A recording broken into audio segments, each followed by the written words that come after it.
ওয়া তুইজ্জু মান তাশাউ ওয়া তুযিল্লু মান তাশাউ বিয়াদিকাল খায়র। আল্লাহ যাকে চান তাকে আল্লাহ ইজ্জত দেন। কি উন্নয়ন করে দেশটা ভরে দিল। আল্লাহু আকবার। সর্বশেষ পুরনো যে কাপড়টা ছিল পরিবর্তন করার সুযোগও হয় নাই। রান্না করা ভাত আল্লাহ ততটুক পর্যন্ত খাওয়ার সুযোগও দেয় নাই। আমরা অত্যাচার জুলুম নির্যাতন সহ্য করতে না পেরে আমরা শুধু বলেছি পদত্যাগ পদত্যাগ পদত্যাগ। আল্লাহ বলেন ওয়ামাকারু ওয়ামাকারাল্লাহ আল্লাহু খায়রুল মাকিরিন। আল্লাহ বলেন আমি আল্লাহ উত্তম পরিকল্পনাকারী। বান্দা তোমরা চাও পদত্যাগ আর আমি আল্লাহ চেয়েছি দেশ ত্যাগ। জোরে বলুন কথা ঠিক কিনা? তাহলে আল্লাহর উপর পরিকল্পনাকারী পৃথিবীর জমিনে আর কেউ হতে পারে? আর কেউ হতে পারে না। ওয়ামাকারু ওয়ামাকারাল্লাহ আল্লাহু খায়রুল মাকিরিন। আল্লাহ বলেন আমি হলো সবচেয়ে উত্তম পরিকল্পনাকারী। এই কারণে আমরা বলতে চাই দেশ যত আবার নতুন করে সংস্কার শুরু হয়েছে। এই 1628 খান যে চেয়ার রয়েছে প্রত্যেক চেয়ারে ওই জালিমদের দোষক পড়ে আছে। জোরে বলুন ঠিক কিনা? দ্রুত করে যে সমস্ত মানুষগুলা যে জায়গার উপযোগী দ্রুত করে ওই সমস্ত মানুষগুলা সেই জায়গায় বসানো হোক। কারণ জুলুম অত্যাচার আর নির্যাতন বহুত বাংলার জমিনে করেছে। এবং ধরনের ইসলাম বিরোধী কোরআন বিরোধীদেরকে মাথা উঁচু করে দাঁড়ানোর কোনো সুযোগ নাই। জোরে বলুন মুসলমান কথা ঠিক কিনা? কারণ এই দেশের শ্রেষ্ঠ জাতি, এই দেশের শ্রেষ্ঠ সন্তান কিংবদন্তি আল্লামা বিশ্ববরণ্য কোরআনের পাখি আল্লামা দেলোয়ার হোসেন সাইদি সাহেবকে 13টা বছর নির্মমভাবে তার কারাগারের ভিতরে রেখে আজকে নির্মমভাবে তাকে হত্যা করা হয়েছে। এই সমস্ত জালিমদের মাথা উঁচু করে দাঁড়ানোর সুযোগ আর এই বাংলার জমিনে আর দেওয়া হবে না। প্রয়োজন হইলে রক্ত, প্রয়োজন হইলে আবার রক্ত দিতে আমরা রাজি আছি, জীবন দিতে রাজি আছি। হাজারো মায়ের বুক। আসসালামু আলাইকুম ওয়া রাহমাতুল্লাহি ওয়া বারাকাতুহু। আপনারা সকলেই কেমন আছেন? আলহামদুলিল্লাহ। তো আওয়াজ যেমন ভাবে আপনারা দিলেন, তো আমার মনে হয় এই আওয়াজটা 2024 সালের 5 আগস্টের আগের আওয়াজ। কিন্তু 5 আগস্টের পরের আওয়াজ কিন্তু আপনারা দিতে পারেননি। এখনো কি ভয় আছে নাকি? ভয় যদি না থাকে তাহলে আমি আরো একবার আপনাদের সকলের কাছে জানতে চাই আপনারা সকলেই কেমন আছেন? আলহামদুলিল্লাহ। সবচেয়ে বড় বিষয় হলো আজকে যে যুব সমাজ কর্তৃক আয়োজিত এই মাহফিলের ব্যবস্থা করেছেন। আচ্ছা বলুন তো, এতে কি আপনারা সকলেই খুশি না বেজার? সকলেই খুশি। আমি জানি না এরা কোন মায়ের সন্তান। আজকে যে সমস্ত যুবকেরা তাদের থাকার কথা ছিল গান বাজনার ভিতরে, তাদের থাকার কথা ছিল বিভিন্ন গুনাহের কাজের ভিতরে, কিন্তু আজকে ঠিক এইটাই লক্ষ্য করার যুবকেরা প্রমাণ করেছে ইসলামের জন্য যেমন ভাবে যুবকেরা ভূমিকা নিয়ে বুকের তাজা রক্ত জমিনে ঢেলে দিয়ে ইসলামকে যেমন ভাবে প্রসার করে আল্লাহর রাসূলকে যেমন পর্যায়ে সহযোগিতা করেছিল, লক্ষ্য করার যুবকেরা পুনরায় আবার নতুন করে ইসলামকে তাজা করার পরিকল্পনা করেছে। জোরে বলুন মুসলমান ঠিক কিনা?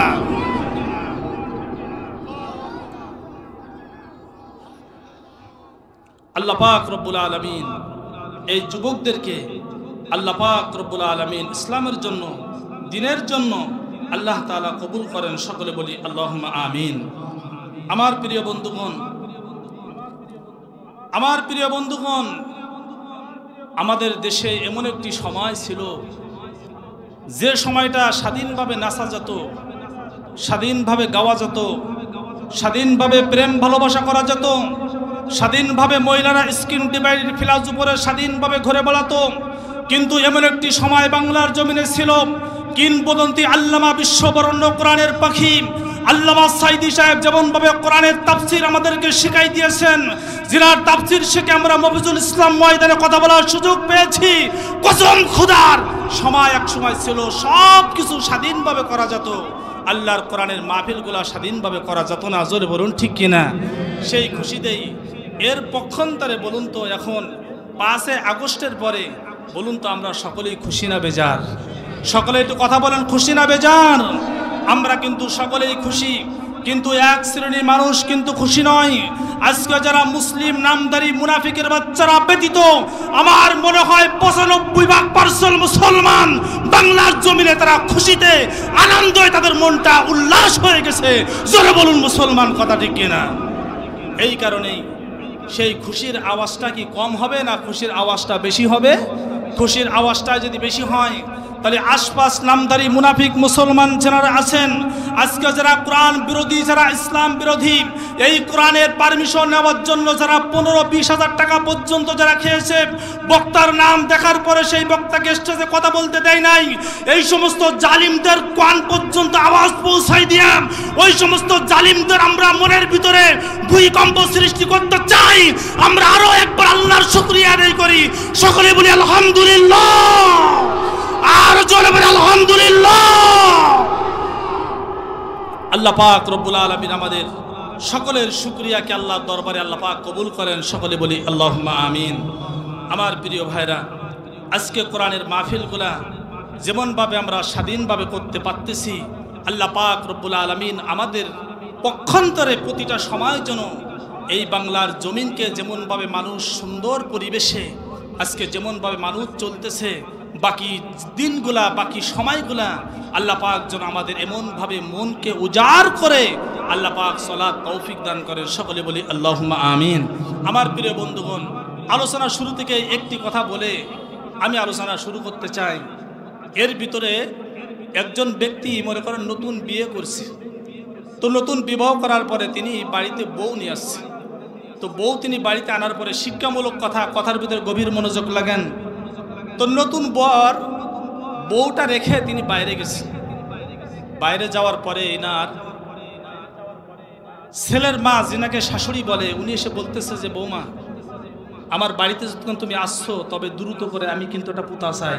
দ্রুত করে কি চাই? আমি একটা পুতা চাই। এখন বৌমা ডাক দিয়ে বলতেছে, মা আমি তো সবেমাত্র আপনাদের বাড়িতে আমি আসছি, কিন্তু পুতা নিতে গেলে তো সময়ের প্রয়োজন, সেই সময়টা তো আমাকে দেবেন। কথা বলুন ঠিক কি না? তিনি চলে গেলেন। চলে যাওয়ার পরে কিছুক্ষণ পরে দাদি এসে বলতেছে যে পুতির বউ বলেন, নাতির বউ বলেন, যাইটাই আপনি বলেন, এসে বলতেছে দ্রুত করে আমাদের বংশের কোনো কিন্তু সন্তান ছেলে মেয়ে নাই, সবেমাত্র আমার পুতাকে আমি বিবাহ দিয়েছি, দ্রুত করে একটা বাচ্চা চাই। তা বলতেছে ঠিক আছে, আপনারা বলেছেন দ্রুত করে বাচ্চার প্রয়োজন, আমাকে তো একটু সময় দেবেন, সময় না হলে কি বাচ্চা হওয়া কি সম্ভব? সম্ভব না। এবার কিছুক্ষণ পরেই তেনার স্বামী আসছে। আসার পরে বলতেছে, বউ তুমি কি করবা না করবা এটা আমি জানি না, তবে দ্রুত কিন্তু আমি একটা বাচ্চা চাই। এখন বউ বলতেছে, আসলে কি তোমরা সব পাগলের গোষ্ঠী, যে তোমরা সবেমাত্র আমাকে বিবাহ করে বাড়িতে নিয়ে আসছ, তোমরা কেউ নাতি চাও, কেউ পুতি চাও, কেউ সন্তান চাও, কেউ মেয়ে চাও, কিন্তু ততটুকু সময় তো আমাকে দেবেন। কথা বলুন ঠিক কি না? ঠিক ততরূপ ভাবে 17টা বছর যে জঞ্জাল তৈরি হয়েছে, এই জঞ্জালগুলা পরিষ্কার করতে গেলে তো সময়ের প্রয়োজন। জোরে বলুন কথা ঠিক কি না? আর জোরে বলেন কথা ঠিক কি না? এগুলা কি মনে করেন 4 মাস 5 মাস 6 মাসের দ্বারা মনে করেন এই আগাছাগুলা যতগুলা করে গেছে এগুলা কি পরিষ্কার করা কি সম্ভব? সময়ের প্রেক্ষাপট অনুযায়ী সব কিছুকে সমাধান হয়ে যাবে। সকলে বলি আল্লাহুম্মা আমিন। বাংলাদেশ জামিয়াত ইসলামের আমির তিনি বলেছেন, আমাদের সর্বচেষ্টা আমরা করে যাচ্ছি যাতে করে আপাতত এই বাংলার জমিনের ভিতরে আপাতত দিনের ভোটগুলা যেন আর রাতের বেলায় না হয়। জোরে বলেন আল্লাহু আকবার। এই কারণে এটা হলো আমাদের দাবি। আমরা উচ্চ কণ্ঠে আমরা বলতে চাই, দেশ যেহেতু নতুন করে আবার সংস্কার শুরু হয়েছে, আল্লাহু আকবার, এই দেশের মেন পয়েন্টের চেয়ার আছে 1628 খানা। জোরে বলুন কয়খানা? একটু সকলে কথা বলেন কয়খানা? 1628 খানা চেয়ার রয়েছেন। আমি মফিজুল ইসলাম যে চেয়ারে বসে আছি, এই চেয়ার না, আমাদের দেশ থেকে যিনি পলায়ন করেছেন, আল্লাহর মায়ের দুনির বাইর, আল্লাহ বলেন আযাবু মুহিন, আল্লাহ বলেন পাপ যে সময় পরিপূর্ণ হয়ে যায় অলরেডি আল্লাহর পক্ষ থেকে গজব চলে আসে। কথা বলুন ঠিক কিনা? এর বাস্তব প্রমাণ। পরানো যে একটা শাড়ি ছিল, কাপড় ছিল, ওটাও পরিবর্তন করার সময় পায় নাই। ক্ষমতা কার? আর যারা বলেন ক্ষমতা রাখার ক্ষমতা হলো আমার আল্লাহ। আল্লাহু আকবার। সুযোগ পাই নাই। ইজ্জত দেওয়ার মালিককে, সম্মান দেওয়ার মালিককে। ওয়াতুইজ্জু মান তাশাউ ওয়া তুযিল্লু মান তাশাউ বিয়াদিকাল খায়র। আল্লাহ যাকে চান তাকে আল্লাহ ইজ্জত দেন। কি উন্নয়ন করে দেশটা ভরে দিল। আল্লাহু আকবার। সর্বশেষ পুরনো যে কাপড়টা ছিল পরিবর্তন করার সুযোগও হয় নাই। রান্না করা ভাত আল্লাহ ততটুক পর্যন্ত খাওয়ার সুযোগও দেয় নাই। আমরা অত্যাচার, জুলুম, নির্যাতন সহ্য করতে না পেরে আমরা শুধু বলেছি পদত্যাগ, পদত্যাগ, পদত্যাগ। আল্লাহ বলেন ওয়ামাকারু ওয়ামাকারাল্লাহ আল্লাহু খায়রুল মাকিরিন। আল্লাহ বলেন আমি আল্লাহ উত্তম পরিকল্পনাকারী। বান্দা তোমরা চাও পদত্যাগ, আর আমি আল্লাহ চেয়েছি দেশ ত্যাগ। জোরে বলুন কথা ঠিক কিনা? তাহলে আল্লাহর উপর পরিকল্পনাকারী পৃথিবীর জমিনে আর কেউ হতে পারে? আর কেউ হতে পারে না। ওয়ামাকারু ওয়ামাকারাল্লাহ আল্লাহু খায়রুল মাকিরিন। আল্লাহ বলেন আমি হলো সবচেয়ে উত্তম পরিকল্পনাকারী। এই কারণে আমরা বলতে চাই দেশ যত আবার নতুন করে সংস্কার শুরু হয়েছে, এই 1628 খান যে চেয়ার রয়েছে প্রত্যেক চেয়ারে ওই জালিমদের দোষক পড়ে আছে। জোরে বলুন ঠিক কিনা? দ্রুত করে যে সমস্ত মানুষগুলা যে জায়গার উপযোগী, দ্রুত করে ওই সমস্ত মানুষগুলা সেই জায়গায় বসানো হোক। কারণ জুলুম, অত্যাচার আর নির্যাতন বহুত বাংলার জমিনে করেছে। এমন ধরনের ইসলাম বিরোধী, কোরআন বিরোধীদেরকে মাথা উঁচু করে দাঁড়ানোর কোনো সুযোগ নাই। জোরে বলুন মুসলমান কথা ঠিক কিনা? কারণ এই দেশের শ্রেষ্ঠ জাতি, এই দেশের শ্রেষ্ঠ সন্তান, কিংবদন্তি আল্লামা বিশ্ববরণ্য কোরআনের পাখি আল্লামা দেলোয়ার হোসেন সাইদি সাহেবকে 13টা বছর নির্মমভাবে তার কারাগারের ভিতরে রেখে আজকে নির্মমভাবে তাকে হত্যা করা হয়েছে। এই সমস্ত জালিমদের মাথা উঁচু করে দাঁড়ানোর সুযোগ আর এই বাংলার জমিনে আর দেওয়া হবে না। প্রয়োজন হইলে রক্ত, প্রয়োজন হইলে আবার রক্ত দিতে আমরা রাজি আছি, জীবন দিতে রাজি আছি। হাজারো মায়ের বুক খালি হয়েছে, আবারও প্রয়োজন হইলে হাজারো মায়ের বুক খালি হবে। কসম খোদার, কোন জালিমি নেতৃত্ব বাংলার জমিনে চলবে না, চলবে না, চলবে না। চলে বলুন ঠিক কিনা? আল্লাহ এই সমস্ত জালিমদের হাত থেকে আমাদেরকে রক্ষা করেন। সকলে বলি আল্লাহুম্মা আমিন। এখন সেই দিনগুলা চেপে রাখার দিন এখন আর নাই। আল্লাহ পাক কথা বলার সুযোগ করে দিয়েছেন। এই বাংলার জমিন আল্লাহ পাক ইসলামী জমিন হিসাবে কবুল করেন। সকলে বলি আল্লাহুম্মা আমিন। আমার মুসলমান বন্ধুগণ, তাহলে এবার আসুন আমি পবিত্র কোরআনুল কারীম থেকে সূরাতুল আহজাব আয়াত নাম্বার 40, জোরে বলুন কত নাম্বার আয়াত? 40 নাম্বার আয়াত আমি আপনাদের সামনে তেলাওয়াত করেছি। আমার তেলাওয়াতকৃত কিছু আয়াত, এই তেলাওয়াতকৃত আয়াত আমাকে বলার এবং আপনাদেরকে ধৈর্য সহকারে কিছু কথা শোনার আল্লাহ পাক তৌফিক দান করেন। সকলে বলি আল্লাহুম্মা আমিন। মুসলমান বন্ধুরা আমার, আল্লাহ রাব্বুল আলামিন পবিত্র কোরআনুল কারীমের ভিতরে জানিয়ে দিলেন, মা কানা মুহাম্মাদুন আবা আহাদিম মির রিজালিকুম ওয়ালাকিন রাসূলুল্লাহি ওয়া খাতামান নাবিয়্যিন। জোরে জোরে কন্না আল্লাহু আকবার। আল্লাহ রাব্বুল আলামিন জানিয়ে দিলেন, এ নবী আপনি জানিয়ে দেন পবিত্র কোরআনুল কারীমের ভিতরে সূরাতুল আহজাবের 40 নম্বর আয়াত দ্বারা আল্লাহ প্রমাণ করাইলেন বিশ্বনবী সাল্লাল্লাহু আলাইহি সাল্লাম তিনি হলো শেষ নবী।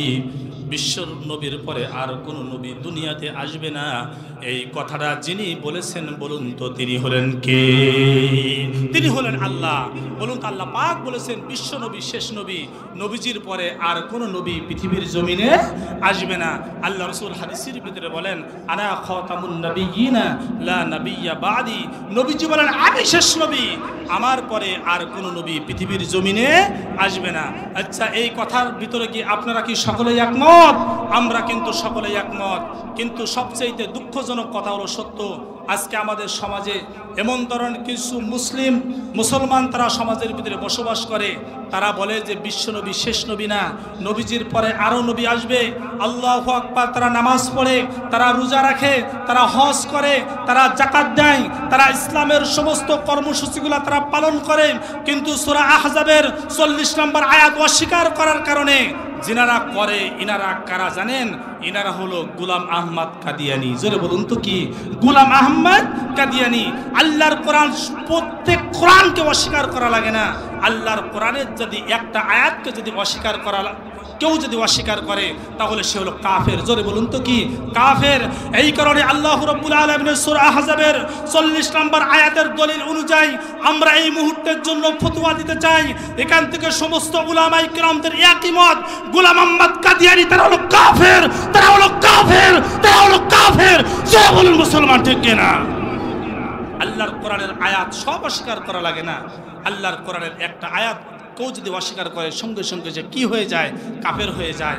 আল্লাহু আকবার। এই আয়াত দিয়েই আল্লাহ রাসূল সাল্লাল্লাহু আলাইহি সাল্লামের একজন সাহাবী হযরত হাবিব বিন যায়েদ, তিনাকে কিন্তু মুসাইলামাতুল কাজ্জাব এই কথাকে অস্বীকার করার জন্য তিনাকে যুগে যুগে কিন্তু তিনার উপর অত্যাচার নির্যাতন কিন্তু তিনার উপর করা হয়েছিল। জোরে বলুন ঠিক কিনা?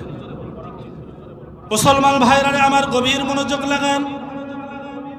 মুসাইলামাতুল কাজ্জাব হাবিব বিন যায়েদকে আটকিয়ে ফেললেন। ফেলানোর পরে হাবিব বিন যায়েদকে বলেন, ও হাবিব বিন যায়েদ, আমি মুসাইলামাতুল কাজ্জাব, তোমরা আমাকে নবী বলে স্বীকার করো, আমি হলো শেষ নবী, মুহাম্মদ সাল্লাল্লাহু আলাইহি সাল্লাম হলো শেষ নবী না? নাউজুবিল্লাহ বলেন।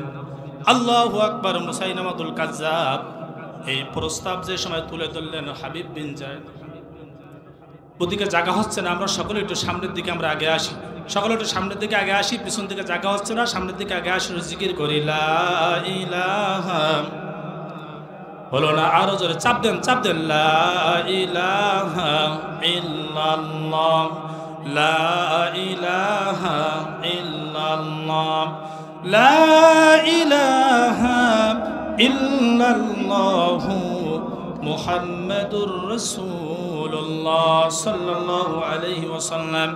আমার প্রিয় বন্ধুরে, মুসাইলামাতুল কাজ্জাব যে সময় হাবিব বিন যায়েদকে বলল, হাবিব বিন যায়েদ রে, আমাকে তুমি শেষ নবী হিসাবে তুমি স্বীকার করো। হাবিব বিন যায়েদ বলেছিল, মুসাইলামাতুল কাজ্জাব, আমার জীবন চলে যাবে তবে আমি তোর কাছে মাথা নত করব না। আল্লাহু আকবার। সূরাতুল আহজাবের 40 নম্বর আয়াত।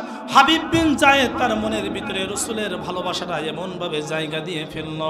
মুসাইলামাতুল কাজ্জাবকে ডেকে বলে, মুসাইলামাতুল কাজ্জাব রে, তুই যদি আমার একটি হাত পর্যন্ত যদি তুমি কেটে নাও, তুমি যদি আমার একটা পা পর্যন্ত কেটে নাও, সমস্ত শরীরকে যদি তুমি শাহাদাত বরণ করে দাও, তবে আমি মুসাইলামাতুল কাজ্জাব মান জাআ বিল হাসানাতি ফালাহু আশরু আমসালিহা, আমি জবান দিয়ে যে কথা বলেছি বিশ্ব নবী হলো শেষ নবী, আমার রাসূলের নবীর কথার উপর আমি অব্যাহত থাকব। একবার জোরে জোরে কন্না আল্লাহু আকবার। হাবিব বিন যায়েদ এবার কি করলেন? হাবিব বিন যায়েদকে একটা হাত কেটে নেওয়া হলো। মুসাইলামাতুল কাজ্জাব বলতেছেন, হাবিব বিন যায়েদ, এখনো পর্যন্ত সময় আছে, তুই একটা বার আমাকে শেষ নবী বলে তুই স্বীকার কর। হাবিব বিন যায়েদ বলেছিল, মুসাইলামাতুল কাজ্জাব শোন, হাত তুই আমাকে একটা কেটেছিস, পুনরায় তুই আমার আরও একটা হাত যদি কেটে নিস, তারপরেও সূরাতুল আহজাবের 40 নম্বর আয়াতের উপর আমার ঈমান টিকে থাকবে। একবার জোরে জোরে কন্না সুবহানাল্লাহ। মুসলমান বন্ধুরা আমার, এবার হাবিব বিন যায়েদ তিনাকে একটি হাত কাটা হলো, তার উপরে একটি পা কাটা হলো, এমনকি 2টা হাত 2টা পাও কেটে নেওয়া হলো। শুধু তার অপরাধ ছিল মুসাইলামাতুল কাজ্জাবকে নবী বলে স্বীকার করা।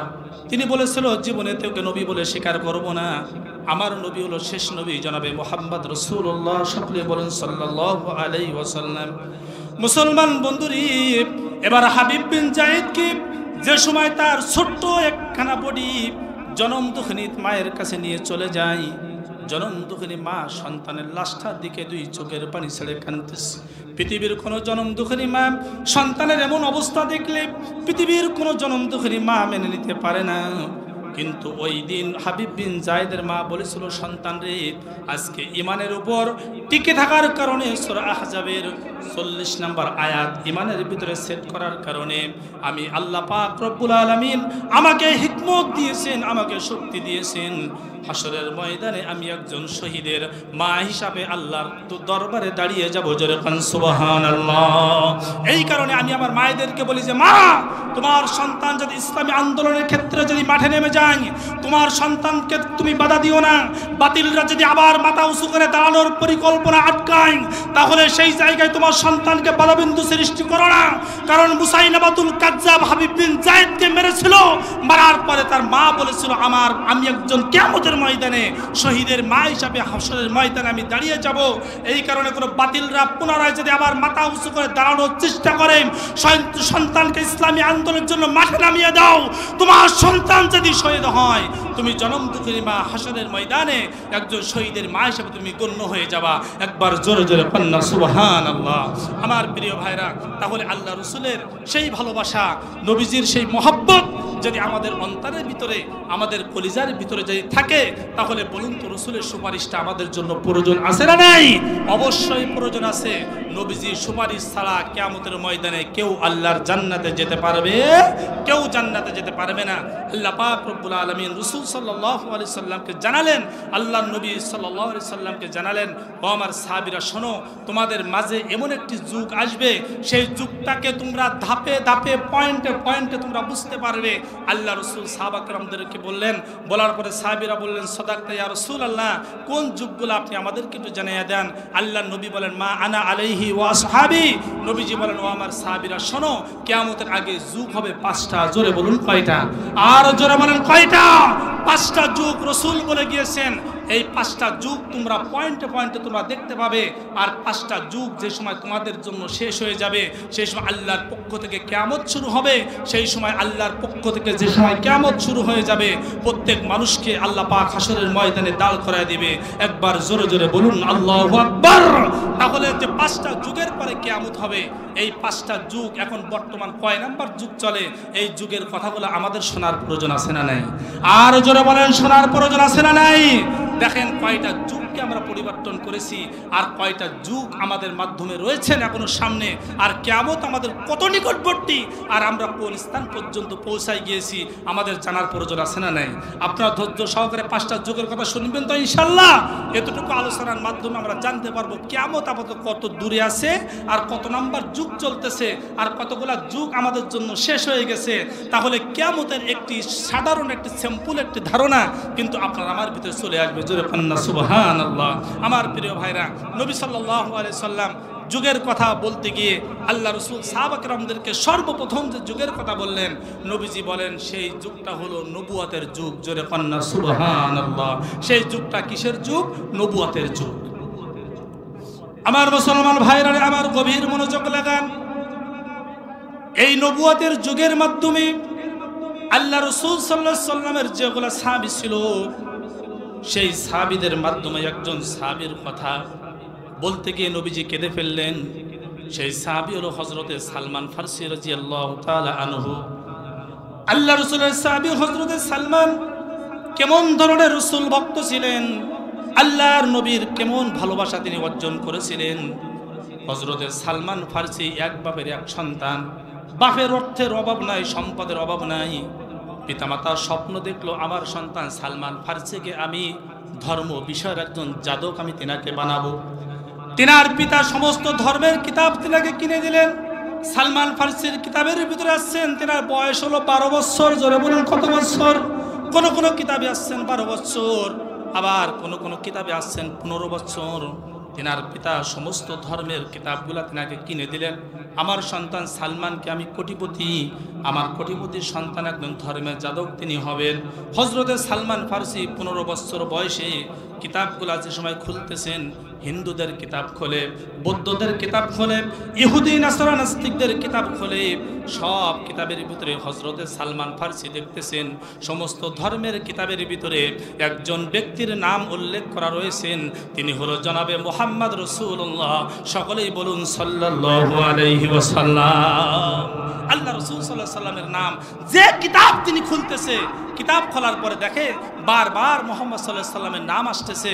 এবার সালমান ফার্সি সমস্ত কিতাবগুলো বন্ধ করে সালমান ফার্সি এবার চিন্তা করতেছে, সব কিতাবের ভিতরে মুহাম্মদ সাল্লাল্লাহু আলাইহি সাল্লামের নাম, এই মোহাম্মদকে, একে আমি দেখতে চাই, আর কোনো কিতাব আমি পড়তে চাই না। এবার হযরত সালমান ফার্সি 15 বছর বয়সে আল্লাহ রাসূলের পাগল হয়ে গেলেন। জোরে কান সুবহানাল্লাহ। আমার মুসলমান ভাইরা রে, আমার গভীর মনোযোগ লাগান।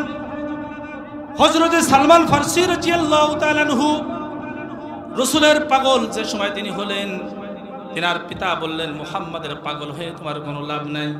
কিতাবের ভিতরে লেখেন, তিনি সমস্ত কিতাব পড়ে আল্লাহর নবীকে চিনার জন্য দলিল নিলেন 3টা। জোরে বলুন কয়টা? 3টা দলিল হযরত সালমান ফার্সি নিলেন। 1 নাম্বার দলিল হলো মুহাম্মদ সাল্লাল্লাহু আলাইহি সাল্লাম যিনি হবেন, তিনি হলো কোনো মানুষের সৎকার মাল তিনি খাবেন না। এইটা হলো 1 নাম্বার দলিল। আর 2 নাম্বার দলিল হলো নবী যিনি হবেন, হাদিয়া দিলে তিনি গ্রহণ করবেন। এইটা হলো 2 নাম্বার দলিল। আর 3 নাম্বার দলিল হলো, আমার মুসলমান ভাইরা, যিনি নবী হবেন তিনার গায়ে একটা মোহরে নবুয়তের দাগ থাকবে। এই 3টা দলিল যে সময় সমস্ত কিতাব থেকে, আল্লাহর কোরআন থেকে যে সময় 3টা দলিল নিয়ে নিলেন, সালমান ফার্সি মুহাম্মদ সাল্লাল্লাহু আলাইহি সাল্লামের পাগল হয়ে গেল। পিতা যে সময় সন্তানকে মানাইতে পারে না, কিতাবে লিখলেন সালমান ফার্সিকে শিকল দিয়ে বেঁধে রাখলো। আল্লাহর নবীর ভালোবাসা, নবীজির মহব্বত কাকে বলে? ও আমার মায়েরা, গভীরভাবে লক্ষ্য করো। ও আমার বাবারা, কঠিনভাবে শুনে নাও। নবীজির পাগল হওয়া এটা কিন্তু চাইতাই কোনো ব্যাপার না। সালমান ফার্সিকে শিকল দিয়ে বাঁধা হলো। কিতাবের ভিতরে লেখেন, দীর্ঘদিন শত চেষ্টা করার পর এবার সালমান ফার্সি তার শিকলটা তিনি নিজে নিজে দাঁত দিয়ে শত চেষ্টায় তিনি কেটে ফেললেন।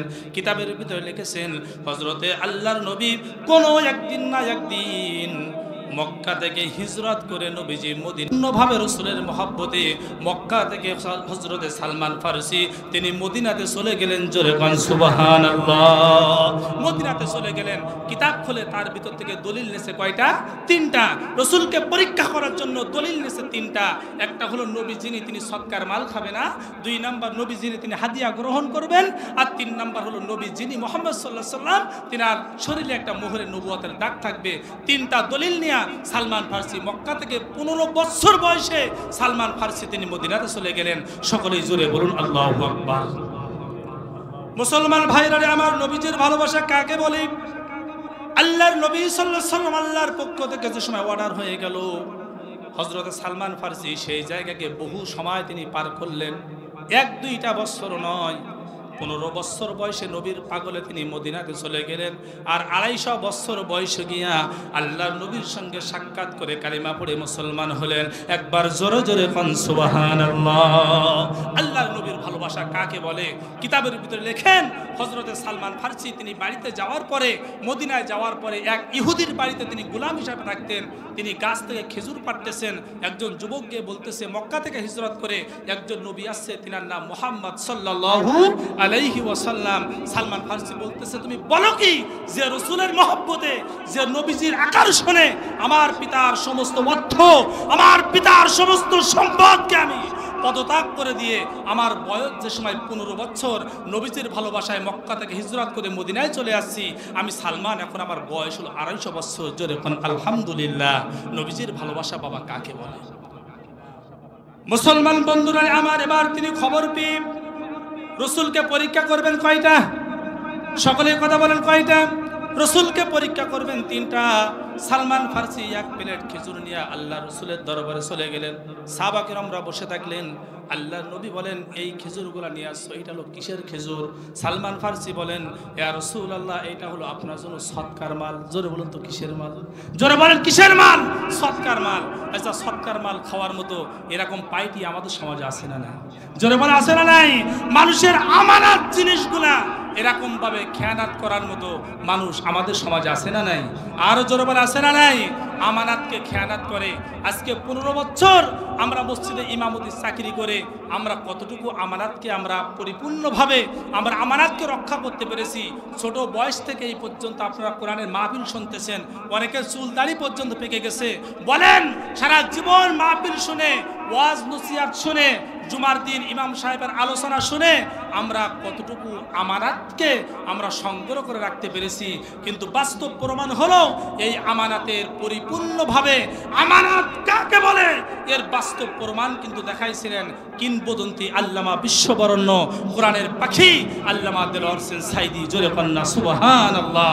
আল্লাহ রাব্বুল আলামিন এই কোরআনুল কারীমের ভিতরে বলেন, যারা আল্লাহর কোরআনের আমানাতকে যারা রক্ষা করতে পারে, আল্লাহ পাক সব আমানাত তারা রক্ষা করতে পারে, কোরআনের আমানাত যারা রক্ষা করতে পারে না, তারা পৃথিবীর কোনো জিনিস তারা কি রক্ষা করতে পারে না।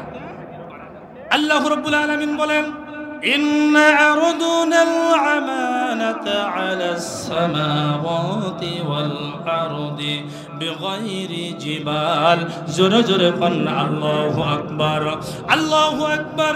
এই কোরআনের আমানাতকে একজন ব্যক্তি তিনি পরিপূর্ণভাবে তিনি লক্ষ্য করেছিলেন, তিনি এই আমানাতকে তিনি রক্ষা করেছিলেন, তিনি হলো কিংবদন্তি আল্লামা বিশ্ববরণ্য কোরআনের পাখি আল্লামা দেলোয়ার হোসেন সাইদি। ছোট্ট কথাটা না বললেই আমার নয়, ইতিহাস খুলে দেখেন, চট্টগ্রামের এক মাহফিলের দিকে তাকান, 5 দিন ব্যাপী কোরআনের মাহফিল। আল্লাহু আকবার। সেই জায়গায় লাস্টের দিন কিংবদন্তি আল্লামা বিশ্ববরণ্য কোরআনের পাখি আল্লামা দেলোয়ার হোসেন সাইদি সাহেবকে মেহমান করানো হলো। আল্লাহর কুতুব এই জায়গায় আলোচনা করতে গেলেন, যাওয়ার পরে সূরা ফাতিহার তাফসীর করতেছিলেন। জোরে বলেন কোন সূরা? সূরা ফাতিহার তাফসীর করতেছিলেন কিংবদন্তি আল্লামা বিশ্ববরণ্য কোরআনের পাখি আল্লামা দেলোয়ার হোসেন সাইদি।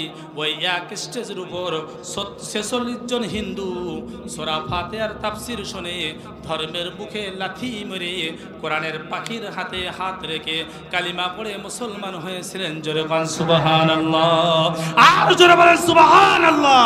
আল্লাহ পাক রব্বুল আলামিন সেই কিংবদন্তি আল্লামা বিশ্ববরণ্য কোরআনের পাখি আল্লামা দেলোয়ার হোসেন সাইদি সাহেবকে আল্লাহ পাক কত ইজ্জত দিয়েছিলেন, আল্লাহ পাক কত সম্মান দিয়েছিলেন। সেই ব্যক্তি বলেছিল, বেশি বাড়াবাড়ি করো না, কারণ 18 কোটি মুসলমান যে সময় গাছের গলা ধরে নাড়া দিবে সেই সময় কোথাও জায়গা হবে না, মামুর বাড়ি দিল্লি গিয়ে পড়বা। ঠিক ততরূপ ভাবে কোন দেশ তাকে নেয় নাই, যুক্তরাষ্ট্র পর্যন্ত তার পাসপোর্টকে বাতিল করেছে। সেই কিংবদন্তি আল্লামা বিশ্ববরণ্য কোরআনের পাখির কথাটাই বাস্তবিক খেটে গেছে। সেই মামুর বাড়ি দিল্লি ছাড়া কোথাও কিন্তু জায়গা হয় নাই।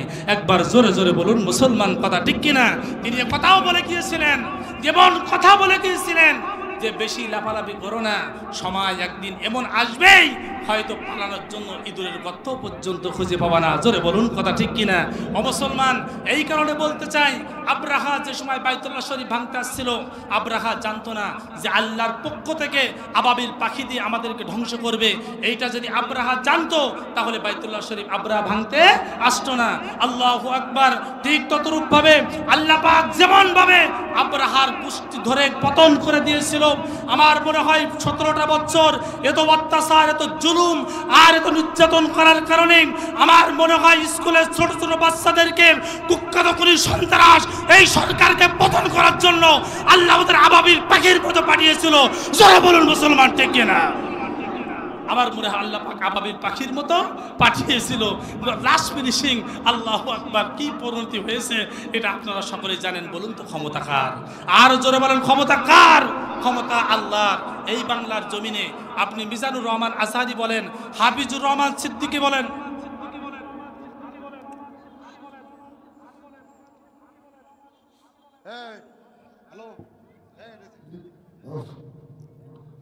আজকের অনুষ্ঠানের সম্মানিত প্রধান অতিথি আমাদের লক্ষ্মীগঞ্জ গ্রামের কৃতি সন্তান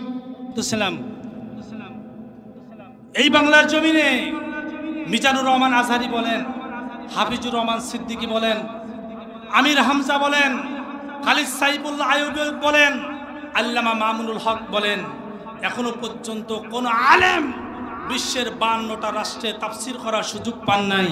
শুধু তাফসির করার সুযোগ পেয়েছেন কিংবদন্তি আল্লামা বিশ্ববরণ্য কোরআনের পাখি আল্লামা দেলোয়ার হোসেন সাইদি। জোরে কন্যা সুবহানাল্লাহ।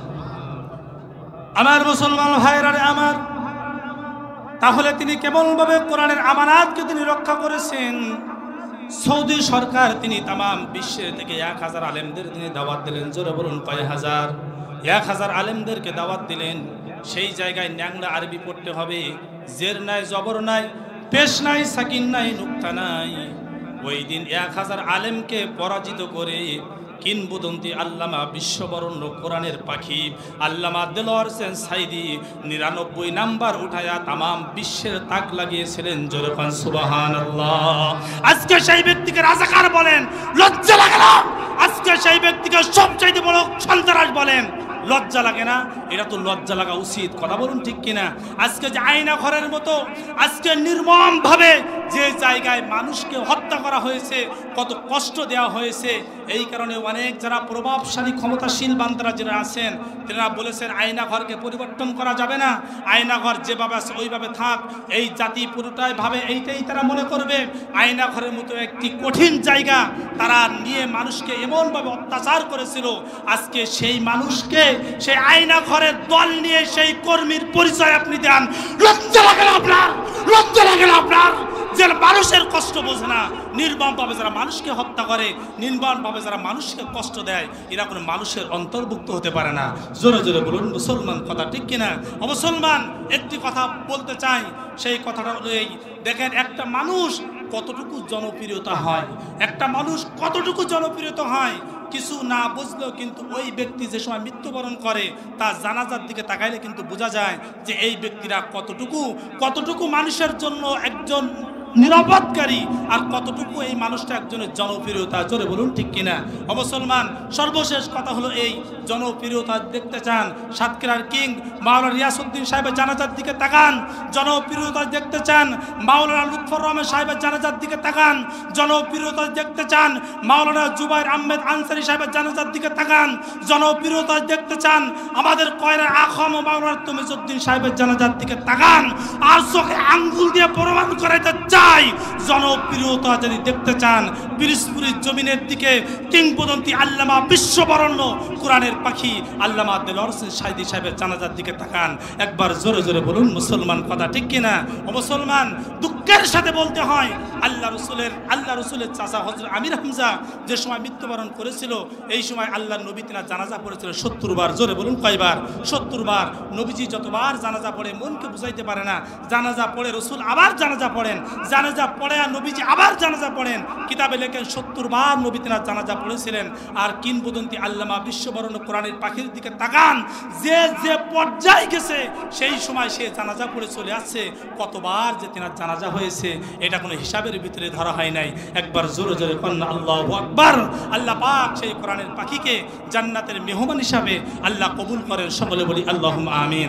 আর জোরে বলি আল্লাহুম্মা আমিন। তাহলে সালমান ফার্সির কথা বলতেছিলাম যে আল্লাহ রসুলের কাছে সৎকার মাল নিয়ে গেছে, আপনাদের ধ্যান আছে তো? সকলে কথা বলেন, ধ্যান আছে তো? শেষ করে দেবো আর কোন চলবে? সকলে বলি নারায়ে তাকবীর, নারায়ে তাকবীর। আল্লাহ সকলকে কবুল করেন। সকলে বলি আল্লাহুম্মা আমিন। আমার প্রিয় ভাইরা, হযরত সালমান ফার্সি রাদিয়াল্লাহু তাআলা আনহু রাসূলের কাছে খেজুর নিয়ে গেলেন। নবীজি বললেন সালমান এটা হলো কি? সালমান সেই সময় বলেছিলেন রাসূলুল্লাহ এটা হলো সৎকার মাল। আল্লাহ নবী বলেছিলেন যে আল্লাহ রসুল বলেছিলেন আমি নবীজি এটা সৎকার মাল আমি খাই না। প্রথম পরীক্ষায় আল্লাহ রসুল পাশ করে ফেললেন। একবার জোরে জোরে সুবহানাল্লাহ। মুসলমান ভাইরা আমার গভীর মনোযোগ লাগেন। সালমান ফার্সির প্রথম নাম্বার পরীক্ষায় তিনি রসুল পাশ করলেন, তেনার মনের কাছে পরিবেশ পরিস্থিতি গ্রহণ হয়ে গেল। দ্বিতীয় দিন আবার খেজুর নিয়ে রসুলের দরবারে হাজির। এবার এসে বললেন ইয়া রাসূলুল্লাহ আপনার জন্য আমি খেজুর এনেছি। নবীজি বলেন এই খেজুর তুমি নিয়ে এসেছো এইটা কিসের খেজুর? এবার সালমান ফার্সি বলেছিলেন রাসূলুল্লাহ এটা হলো আপনার জন্য হাদিয়া। আল্লাহর নবী বলেন সালমান রে এই জায়গায় তুমি বসে পড়ো, কারণ হাদিয়াটা আমরা সকলেই বন্টন করে খাই। একবার জোরে জোরে কন্যা সুবহানাল্লাহ। দ্বিতীয় নাম্বার প্রশ্নই তিনি কিন্তু প্রতিযোগিতায় কি তিনি পাশ করে গেলেন। জোরে কন সুবহানাল্লাহ। তাহলে তিনটা পরীক্ষার ভিতরে বাকি আছে কয়টা? আর জোরে বলেন কয়টা? বাকি আছে হলো একটা। মুসলমান বন্ধুরা আমার সালমান ফার্সি চলে গেলেন। তৃতীয় দিন আল্লাহ রসুলের সাইডে এসে সালমান ফার্সি তৃতীয় দিন এসে ঘুরঘুর করতেছে। আল্লাহু আকবার। আল্লাহর নবী সালমানকে ডেকে বলেন সালমান রে কোন কারণে তুমি আমার পিছনে ঘুরঘুর করতেছো? আমি রসুল বুঝতে পেরেছি তুমি প্রথম নাম্বার পরীক্ষা করেছো, দ্বিতীয় নাম্বার পরীক্ষাও তুমি পাশ করেছো, আর তৃতীয় নাম্বার পুরস্কার তুমি আমার মোহরে নবুয়াত দেখতে চাও। কিতাবে লেখেন নবীজি তিনার গায়ের জামাটা খুলে আল্লাহু আকবার সালমান ফারসিকে দেখায় দিলেন। সালমান ফারসি নবীজির মোহরে নবুয়তের সুমা খাইলেন। বলেন ইয়া রাসূলুল্লাহ, পৃথিবীর জমিনে কোনো মানুষ বাড়ি চায়, কোনো মানুষ গাড়ি চায়, কোনো মানুষ নারী চায়, কেউ না কোনো মানুষ কোনো না কোনো ধান্দায় ঘোরে। ইয়া রাসূলুল্লাহ, বাবা আমাকে ধর্মের যাজক বানাতে চেয়েছিল, এক বাবার এক সন্তান, কোটি কোটি সম্পদের অর্থর আমার অভাব নাই। ইয়া রাসূলুল্লাহ, 15 বছর বয়সে আপনার কথাগুলো যে সময় সমস্ত কিতাবে পড়লাম, আমার বয়স যে সময় 15 বছর, আমি ওইখান থেকে শুরু করে আমি ওইখান থেকে শুরু করে মক্কা থেকে মদিনায় আমি চলে আসছি। আল্লাহু আকবার, আজকে বয়স আমার 250 বছর। ওগো নবীজি, এই মুহূর্তের জন্য আপনি আমাকে কালিমা পড়ে মুসলমান বানায় দেন। লা ইলাহা ইল্লাল্লাহু মুহাম্মাদুর রাসূলুল্লাহ সাল্লাল্লাহু আলাইহি ওয়াসাল্লাম। আল্লাহু আকবার। তাহলে বলতেছিলাম যুগ হলো কয়টা? আর জোরে বলেন, যুগ হলো কয়টা? যুগ হলো 5টা। তাহলে 1 নাম্বার যুগ হলো নবুয়তের যুগ। এই নবুয়তের যুগ শেষ হয়ে গেল। আচ্ছা বলুন তো, আমাদের নবীর পরে আর কোন নবী কি দুনিয়াতে আসবে? সে আলোচনা শুরুতে সূরা আহজাবের কত নাম্বার আয়াত? 40 নাম্বার আয়াতে আল্লাহ রাসূল বলেছেন আমি হলো শেষ নবী, আর কোন নবী আসবে না। তাহলে নবুয়তের যুগ শেষ। নবীজি বলেন মা আনা আলাইহি ওয়া আসহাবি। আল্লাহ নবী বলেন নবুয়তের যুগ শেষ হওয়ার পরে তারপরে আসবে হলো খিলাফতের যুগ। জোরে বলুন তো কিসের যুগ? খিলাফতের যুগ। খিলাফতের যুগে সর্বপ্রথম আল্লাহ রাসূল সাল্লাল্লাহু আলাইহি ওয়াসাল্লামের হাতে যিনি বায়াত গ্রহণ করে মুসলমান হয়েছিলেন তিনি হলো আল্লাহ রাসূলের প্রথম নাম্বার এক স্থানের সাহাবী হযরত আবু বকর সিদ্দিক রাদিয়াল্লাহু তাআলা আনহু। জোরে জোরে কোন সুবহানাল্লাহ। আল্লাহ পাক রব্বুল আলামিন এই আবু বকরকে তো সম্মান দিয়েছিলেন, এত ইজ্জত দিয়েছিলেন। রাসূল বলেন तमाम বিশ্বের সমস্ত মানুষের আমলনামা যদি এক পাল্লায় উঠানো হয়, আর আমি আবু বকরের এক রাত্রের আমল যদি এক পাল্লায় উঠানো হয়, নবীজি বলেন আবু বকরের আমলনামাটা ভারী হয়ে যাবে। একবার জোরে জোরে কোন সুবহানাল্লাহ। তাহলে নবী সাল্লাল্লাহু আলাইহি ওয়াসাল্লাম এর পরে যিনি ক্ষমতার মস্তরে বসেছিলেন, আর আল্লাহ রাসূল যার ব্যাপারে আবু বকরকে সিদ্দিক হিসেবে রাসূল সম্মতি দিয়েছিলেন, সিদ্দিক বা সত্যবাদী হিসাবে আল্লাহর নবী আবু বকরকে সম্মতি দিয়েছিলেন, আল্লাহ রাসূল যারাকে সম্মতিতে নেতা বানাইতে পারে, আচ্ছা বলুন তো সেই নেতা কি জনগণের চাউল চুরি করতে পারে? সেই নেতা কি বিধবা ভাতার কার্ড মেরে খেতে পারে? সেই নেতা কি মনে করেন যে বয়স্ক ভাতার কার্ড মেরে খেতে পারে? সেই নেতা কি করোনার চাউলগুলা চুরি করতে পারে? সেই নেতা কি মানুষের উপর অত্যাচার জুলুম নির্যাতন করতে পারে? নির্যাতন করতে পারে না। আল্লাহু আকবার। রাসূলের পরে যিনি খেলাফতের দায়িত্বে বসেছিলেন তিনি হলো হযরত আবু বকর সিদ্দিক রাদিয়াল্লাহু তাআলা আনহু। তিনি যে সময় ক্ষমতার মস্তরে বসে গেলেন, মস্তরে বসে যাওয়ার পরে ওমর রাদিয়াল্লাহু তাআলা আনহুকে তিনি ডাক দিলেন। ডাকার পরে বলতেছেন ওমর, এখনো পর্যন্ত ওমর কিন্তু দায়িত্ব পান নাই। ওমরকে বলতেছে আমাদের সমাজে যাকাতের আইন ব্যবস্থা করতে হবে, কারণ যাকাত যদি সমাজে প্রতিষ্ঠিত না হয় এই জাতির দুর্দশা কখনো সমাজ থেকে যাবে না। একবার জোরে জোরে বলুন মুসলমান ঠিক কিনা? আল্লাহু আকবার। আবু বকরের কাছে এসে হযরত ওমর রাদিয়াল্লাহু তাআলা আনহু এসে বলতেছেন যে আবু বকর, কিছুক্ষণ পরে মহল্লার ভিতরে ঘুরে আসলাম, এবছর মহল্লায় তেমন ভালো পিসা কিনা, তেমন ব্যবসা বাণিজ্য মানুষের ভালো না, মানুষের যাকাতের টাকাটা দিতে অস্বীকার করেছে। আল্লাহু আকবার। কিতাব খুলে দেখুন আবু বকর সিদ্দিক রাদিয়াল্লাহু তাআলা আনহুর চোখে রক্ত উঠে গেল যে আবু বকর তুমি বলো কি? এমন কথা তুমি আর বলো না। যেমন ভাবে হোক যাকাতের আইন শাসন ব্যবস্থা করতে হবে, কারণ সমাজে যদি যাকাত প্রতিষ্ঠিত না হয় এই সমাজ থেকে কখনো অভাব দূর হবে। আরো জোরে বলেন দূর হবে? দূর হবে না। আল্লাহু আকবার। সেই নেতাকে আল্লাহ রাসূল সাল্লাল্লাহু আলাইহি ওয়াসাল্লাম সম্মতি দিয়েছিলেন। সর্বশেষ কথা হলো, যেহেতু স্লিপ দেওয়া হয়েছে আমি শেষ পর্যায়ে চলে যাব, সর্বশেষ কথা হলো কেমন নেতা? আবু বকর সিদ্দিক রাদিয়াল্লাহু তাআলা আনহু। আবু বকর সিদ্দিক রাদিয়াল্লাহু তাআলা আনহু আল্লাহ রাসূল সাল্লাল্লাহু আলাইহি ওয়াসাল্লাম ইনাকে এমন পর্যায়ে নেতা বানিয়েছিলেন। আল্লাহু আকবার। একদিন তিনার স্ত্রী বলতেছে যে আবু বকরকে বলতেছে আমি তোমার কাছে একটু মিষ্টি খেতে চাই। তোমার কাছে কি খেতে চাই? মিষ্টি খেতে চাই। এই কথা বলার পরে এবার তিনি বলতেছে যে আমার কাছে তো টাকা নাই, আমি তোমাকে কি দিয়ে মিষ্টি কিনে দেব? বলতেছে যে আমার কাছে কিছু অর্থ আছে, আমার কাছে কিছু সম্পদ আছে, এই সম্পদ দিয়ে তুমি কিছু মালামাল তুমি কিনে এনে তুমি আমাকে খাওয়াও। আল্লাহু আকবার। সঙ্গে সঙ্গে হযরতে আবু বকর সিদ্দিক রাদিয়াল্লাহু তাআলা বাইতুল মালে চলে গেলেন। গিয়ে বাইতুল বাইতুল মালের ক্যাশিয়ারকে বললেন যে আমার জায়গা থেকে প্রত্যেক মাসে এই বেতনগুলো বেশি নেওয়া হয়ে যাচ্ছে, সুতরাং এর থেকে আমার বেতনটা কাটিয়ে দাও। একবার জোরে জোরে বলেন আল্লাহু আকবার, আর জোরে আল্লাহু আকবার। তাহলে যে নেতার ভিতরে এমন আদর্শ থাকতে পারে সেই নেতা কখনো মানুষের উপর অত্যাচার, জুলুম আর নির্যাতন করতে পারে না। তাহলে বলুন তো আমাদের সমাজে আবু বকরের মতো নেতার প্রয়োজন আছে না নাই? জোরে বলে আমাদের সমাজে খলিফাতুল মুসলিমিন ওমরের মতো নেতার প্রয়োজন আছে না নাই? আমাদের সমাজে উসমানের মতো নেতার প্রয়োজন আছে না নাই? আমাদের সমাজে আলীর মতো নেতার প্রয়োজন আছে না নাই? কসম খোদার এমন নেতা ইসলামের ওমরের মতন একটা দলের নেতা যদি খাড়া হয়ে দাঁড়িয়ে যায়, সমাজ থেকে দুর্নীতি করে, সিটারি করে, বাটপারি করে খাওয়ার মতো কোনো লোক খুঁজে পাওয়া যাবে যাবে যাবে না। তাহলে বলুন তো যুগ হবে কয়টা? আরো জোরে বলেন কয়টা? কত নাম্বার যুগ চলতেছে? সকলে কথা বলেন, কত নাম্বার যুগ চলতেছে? 2 নাম্বার যুগ। সামনে বাকি আছে এখনো কয়টা? এখনো 3টা। বলার মতো সুযোগ নাই, যেহেতু এখানে প্রধান অতিথিও চলে আসছেন, প্রধান বক্তাও চলে আসছেন। তবে কোরআন হাদিস থেকে যে কথাগুলো বললাম, আল্লাহ পাক আপনি আমি সহ সকলকে বুঝার এবং আমল করার তৌফিক দান করেন। আবার যদি কোনোদিন আপনাদের কোনো স্টেজে কোনো মার্চে দেখা হয়, আপনার সাথে কথা দিলাম 5 যুগের পরে কিয়ামত চলে আসবে। নবীজি বলেছেন কত যুগ পর্যন্ত আমরা পৌঁছাইছি, নবুয়াতের যুগ শেষ, খিলাফতের যুগ শেষ, তারপরে কোন যুগ আসতেছে আর সামনে কয়টা যুগ বাকি আছে আমরা মুসলমান হিসাবে আমাদের জানারা অত্যন্ত